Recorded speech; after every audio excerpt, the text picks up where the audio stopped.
Good evening, meteorologist Patrick Fitzwx here for a look at your evening forecast for New York City. We'll start with our almanac. Today we observed a temperature of 85 degrees as our high, which is 10 degrees off the record set back in 1983. Sunrise today was at 5:24 a.m.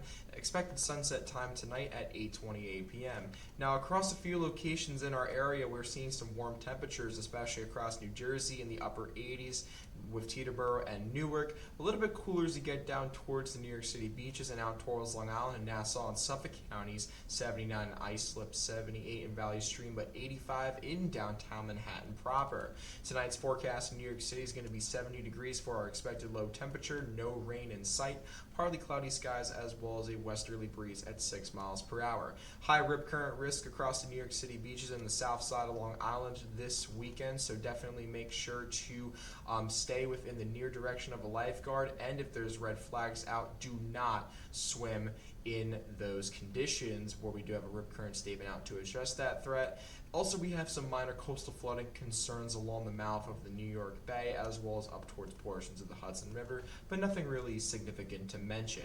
We're also going to have some fluctuations in our dew points over the next 7 days. It's going to be feeling mostly dry, especially as we go into early next week, but as we go into the latter half of next week and into next weekend, we're going to be potentially creeping back into that humid range, especially on Friday, where we could be seeing a dew point of around 68 degrees, nearing that 70 degree range. Now, the biggest story that everybody's talking about here in the New York City area is going to be our severe weather risk for tomorrow. We do have a large slight risk, level 2 out of 5, across the I-95 corridor from Philly up and through New York City and areas north and east. The main corridor is going to be anywhere from New York City eastward, as well as back towards western New Jersey, where we are going to have an organized line of severe thunderstorms push in through the west, and we'll break it down right here with our severe weather threat overview. You can see biggest concern here with this line of storms is going to be damaging winds. We're not going to be really seeing anything in terms of an elevated tornado or large hail risk.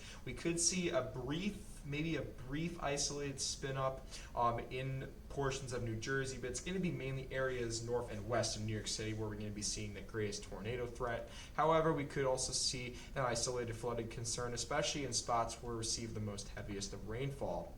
And we'll also play it right out here in our future view. You can see by lunchtime, we'll have some increased clouds move in, and then you can see by around 4:30, line of storms approaches from the west and really gets intense as it heads into New York City proper, and it will move out of the area by around 8 o'clock to 9 o'clock. However, bringing a potential force in downpours, heavy rainfall, as well as damaging straight line winds. We could have a second round move in by around 10 o'clock tomorrow, but we'll clear out nice, and your morning commute for Monday is going to be quite nice.